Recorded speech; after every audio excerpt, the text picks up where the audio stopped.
अगर कायनात का आगाज हुआ था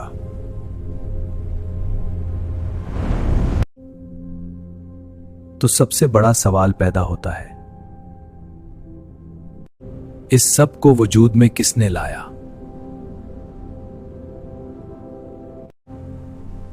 बगैर किसी मकसद, बगैर किसी शऊर,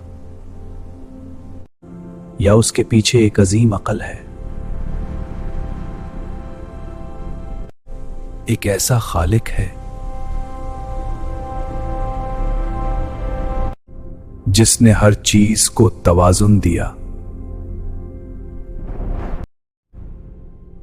जमीन बिल्कुल सही जगह पर, ना ज्यादा करीब ना ज्यादा दूर, एक मुकम्मल निजाम जो जिंदगी को बरकरार रखता है।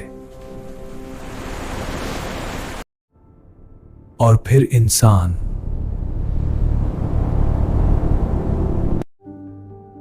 जो इस सब पर गौर करता है।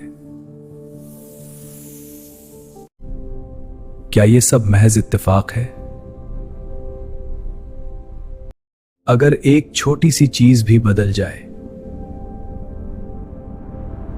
अब तो पूरा निजाम टूट सकता है।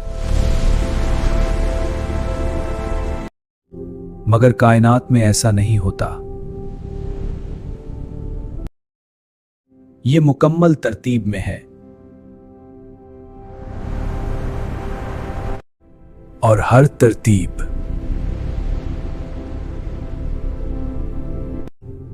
किसी तरतीब देने वाले की निशानी होती है। तो क्या उस कायनात का भी कोई खालिक है, या ये सब बगैर किसी वजह के है? ये सवाल सिर्फ साइंस का नहीं, यह आपकी जिंदगी का सबसे बड़ा सवाल है।